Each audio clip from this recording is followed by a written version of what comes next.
Hello students, अब हम discuss करने जा रहे हैं बसा बन्ना वीर सेबेस्टियन के बारे में। ये भगवान शिव यानी कि भगवान शिव को समर्पित थे, ठीक है। और साथ ही साथ ये एक पोएट एंड फेमस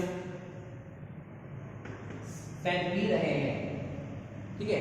यानी कि स्टार्टिंग जो की है वीर शिवा की, वो इन्होंने ही की है, यानी कि इसे जाना जाता है वीर शिवा की स्टार्टिंग। और इन्होंने भी अपनी फिलॉसफी दी, उसमें बताया इन्होंने कि हमें किसी भी तरह का कोई कर्म कांड करने की नीड नहीं है। ना तो हमें मंदिर जाना है, ना मस्जिद जाना है, ना गुरुद्वारे जाना है, ना हमें फूल चढ़ाने हैं, पुष्प चढ़ाने हैं, कुछ नहीं करना। हमें किसी भी तरह का ना तो कोई हवन करना है, हमें किसी भी तरह का कोई कर्म कांड नहीं करना है।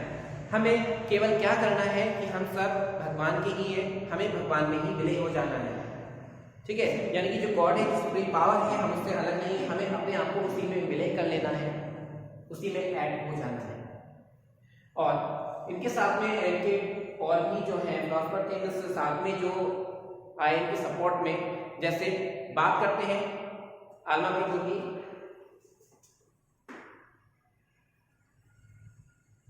आलमा प्रभु और आलमा प्रभु के भी इनके सपोर्टर थे। इसके बाद में बात करते हैं अक्का महादेवी की।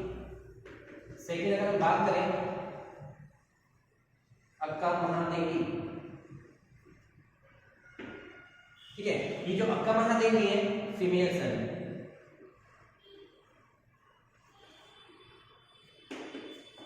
यानी कि फीमेल थी। उस टाइम पे फीमेल को ज्यादा अच्छी पोजीशन प्राप्त नहीं थी, लेकिन फिर भी वो साधु होते एक सामने है। जैसे हम आगे बात करेंगे, जैसे मीराबाई थी, वो भी बहुत फेमस एक सेंट हुई है, वैसे ही एक जो है फीमेल में अक्का महादेवी ही है, ठीक है। और आलमा प्रभु और अक्का देवी, ठीक है, इन्होंने क्या किया, ये सब जो है बसा बन्ना के सपोर्ट में आए और इन्होंने बहुत सपोर्ट किया इनको, ठीक है। और बसा बन्ना ने भी इनको बहुत सपोर्ट किया, जिसमें इन्होंने बताया कि जो ह्यूमन बीइंग्स है ऑल आर इक्वल, कोई भी हमसे अलग नहीं है, सब इक्वल ही है, सबको इक्वल बिहेव करना चाहिए सबके साथ में, और इक्वलिटी ही सबको देनी चाहिए कि ऑल ह्यूमन बीइंग्स सब इक्वल ही हैं, ये उन्होंने बताया। और साथ ही उन्होंने ये भी बताया कि जितने भी रिचुअल्स होते हैं, ठीक है, इन सब के भी वो अगेंस्ट में रहे। उन्होंने सिर्फ कहा कि कोई मूर्ति या किसी भी तरह की हमें किसी की भी पूजा करने की जरूरत नहीं है, हमें किसी आलम्बर में नहीं फंसना है, केवल एक शिवलिंग है बस, जिसको हमें पूजना है और हमें उसमें ही विलय हो जाना है। यानी कि शिवलिंग के शेप की जो है लॉकेट टाइप में वो अपने गले में पहना करते थे, ठीक है। तो उन्होंने कहा कि शिवलिंग ही सब कुछ है और शिवलिंग में ही हमें क्या होना है, हमें उसमें ही विलय हो जाना है, उसी से हमें सैल्वेशन मिलेगा, मुक्ति मिलेगी, मोक्ष की प्राप्ति होगी। तो इनके कुछ वचन भी हैं, ठीक है, जो हमें पेज नंबर 8 पर मिल जाएंगे। उन्होंने बताया था बसा बन्ना ने कि रिच जो धनी लोग हैं, रिच लोग, पेज नंबर 8 पर आपके पोर्शन दिया हुआ है, आपके वचन दिए गए हैं, तो उसमें बताया गया है कि जो धनी है, रिच लोग हैं, वो क्या करेंगे, वो मंदिर बनवाएंगे, वो टेम्पल्स बनवा सकते हैं क्योंकि उनके पास पैसा है, ठीक है। But what shell I do, मैं क्या करूंगा, आई एम पुअर, मैं तो एक गरीब व्यक्ति हूं, मैं तो मंदिर नहीं बनवा सकता हूं। तो धनी लोग जो हैं वो तो मंदिर बनवा सकते हैं, लेकिन मैं गरीब हूं, मैं मंदिर नहीं बनवा सकता हूं। तो क्या ईश्वर को प्राप्त करने का, या ईश्वर मुझे अपना आशीर्वाद नहीं देंगे, ऐसा नहीं है। अब ईश्वर को प्राप्त करने के लिए मैंने भी मंदिर बनाया, लेकिन मैंने कैसे मंदिर बनाया, मैंने अपने शरीर को ही क्या किया कि मैंने अपने शरीर को ही मंदिर बना दिया। जैसे मेरी लेग्स हैं, उसको मैंने पिलर, मंदिर में जो पिलर होते हैं, उन्होंने बताया कि मेरे शरीर में जो मेरी लेग्स हैं वो मंदिर के पिलर हैं, और बाकी जो मेरा पूरा बॉडी है वो क्या है, वो पूरा जो है पांडाल है वहां का, मंदिर का। और मेरा जो हेड है वो क्या है कि वो उसका मुकुट है, मेरे ऊपर का जो गुंबद है मंदिर का, वो मेरा सिर है, मेरा हेड है। और मैंने क्या किया कि ईश्वर को प्राप्त करने के लिए मैंने अपने आप को, अपने पूरे शरीर को ही मंदिर बना डाला, जिसके अंदर मैं हमेशा पूजा अर्चना करता रहता हूं। उन्होंने अपने वचनों में बताया, ये वचन है उनके। नाउ अब डिस्कस करते हैं कि the sense of Maharashtra. Maharashtra में जब भक्ति मूवमेंट बढ़ा, तो महाराष्ट्र के जो सेंस हैं उनके बारे में बात करते हैं। वो पोएट भी थे और उन्होंने बहुत सारे जो है पोएम्स लिखी और सॉन्ग्स लिखे, जो सिंपल वे में मराठी लैंग्वेज में इन्होंने लिखा। लैंग्वेज थी मराठी, सिंपल मराठी लैंग्वेज में इन्होंने लिखा, और ये सॉन्ग्स को गाया थे ताकि जो है भक्ति मूवमेंट जो है आगे बढ़े, यानी कि लोग उनके सॉन्ग्स वगैरह को या कविताओं को सुनकर क्या करें कि वो इंस्पायर हो और भक्ति मूवमेंट में भक्ति भक्त लोग आगे बढ़ जाएं।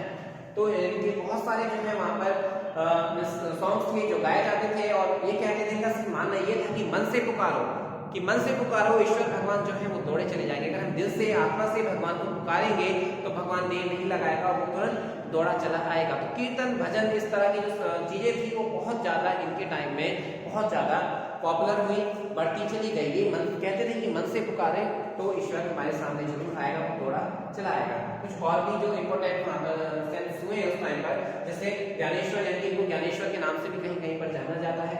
उसके साथ नामदेव, एकनाथ और तुकाराम, ये इसी टाइम के कुछ और भी इम्पोर्टेंट जो है, ठीक है, सेंस हुए हैं। मीन्स कि ये लोग जो है भगवान डिफरेंट टाइम से हुए हैं। ऐसा नहीं कि केवल ये सब एक साथ ही थे, मीन्स डिफरेंट टाइम में ये लोग हुए हैं, लेकिन सबका same idea was same idea same था, कोई भी डिफरेंस नहीं था। विष्णु भगवान को समर्पित थे, इसीलिए इनको विष्णु वाइट के नाम से भी जाना जाता है। तो ये डिफरेंट टाइम से हुए हैं, ऐसा नहीं है कि सेम ही टाइम में हुए हैं। ये फेमस उस टाइम के कुछ और इम्पोर्टेंट सेंस रहे हैं। तो अब बात करें जो और भी और वहां पर जो है सेंस हुए हैं, जैसे हम बात करते हैं सबसे पहले सकुबाई एक वुमेन थी, ठीक है, एक लेडी थी और ये अनटचेबल्स थी, यानी कि ये लो कैटेगरी में आती थी, यानी कि महार कास्ट से बिलोंग करती थी। महार कास्ट ये भी कास्ट थी, ठीक है, और ये वहां से उससे बिलोंग करती थी। इनकी जो फैमिली थी वो बिलोंग करती थी चौखा मेला से, इनकी चौखा मेला इनकी फैमिली जो है बिलोंग करती थी और ये महार कास्ट से थी और इसीलिए इनको मंदिर में जाने नहीं दिया जाता था, टेम्पल्स में जाने से इनको मना किया जाता था।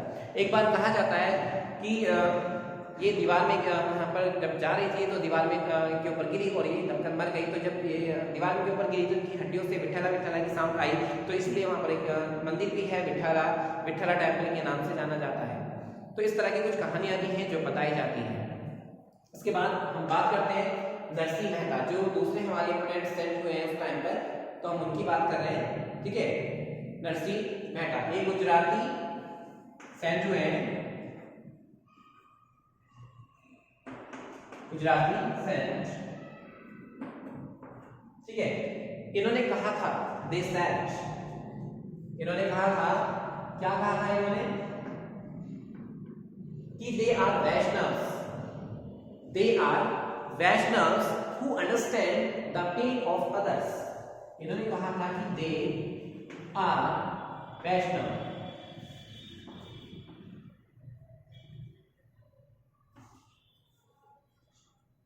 Vaishnavas who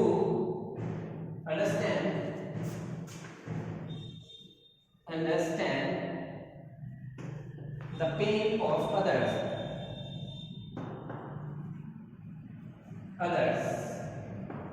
तो मैंने बहुत इम्पोर्टेंट लाइन कही थी कि दे आर वैष्णवास, वो वैष्णव हैं who understand the pain of others। इन्होंने कहा था कि जो वैष्णव लोग होते हैं वो दूसरों का पेन समझते हैं, इसलिए उन्होंने बहुत इंपॉर्टेंट लाइन लिखी थी कि they are Vaishnavas who understand the pain of others।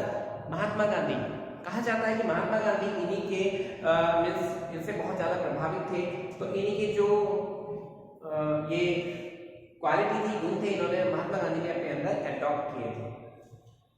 Gujarati Saint थे। तो सब आगे हम बात करने जा रहे हैं नागपंथीज की। नागपंथीज, सिद्धार्थ एंड योगिस के बारे में हम आगे डिस्कस करने जा रहे हैं। तो नागपंथीज, आपने गुरु एरिया में जरूर इसका नाम सुना होगा। नागपंथीज क्या है? कहा जाता है कि नागपंथीज वो लोग हैं जिन्हें नाग लोग कहा जाता है, इनके जिनके पास अलौकिक शक्तियां होती हैं, इनके ईश्वर से प्राप्त उनके पास शक्तियां होती हैं, वो हमसे कुछ ऊपर होते हैं।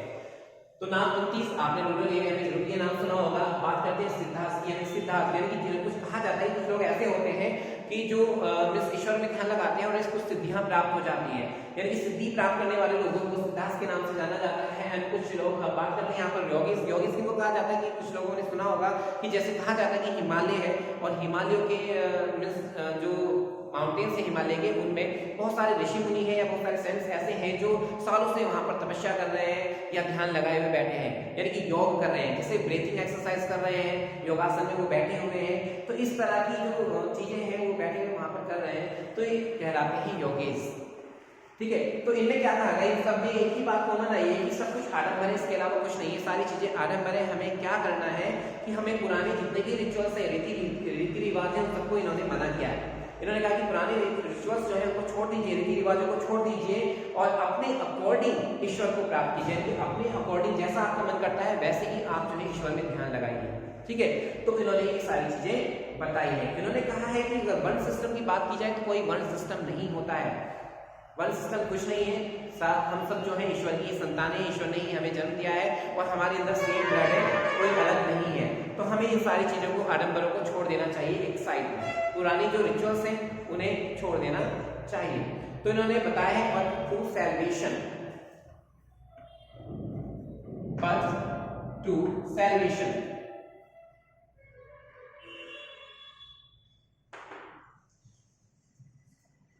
पथ टू सैल्वेशन जो इन्होंने बताया है कि मुक्ति का जो मार्ग इन्होंने बताया है वो बताया है रेनुकेशन द वर्ड,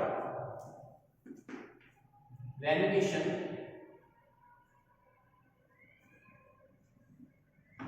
द वर्ड,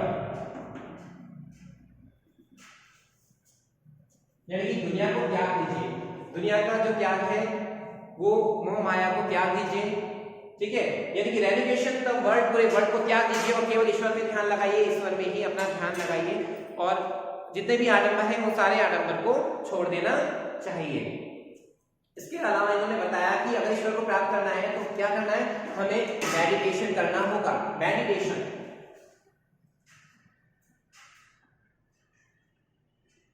यानी कि मेडिटेशन कीजिए। अब मेडिटेशन में क्या करना है कि मेडिटेशन जब हम ध्यान लगाएंगे तो हमें एक्सरसाइज करनी है, यानी कि हमें अभ्यास करना है ब्रीथिंग का, एक्सरसाइज करनी है और अपने जो बॉडी है हमें योगासन करना है, योगासन की हमें प्रैक्टिस करनी है। ठीक है, तो इससे क्या होगा कि इससे हम लोग जो है ईश्वर को प्राप्त करने के लिए आगे बढ़ेंगे और ईश्वर की कृपा हम पर बनेगी और हम ईश्वर से मिल जाएंगे।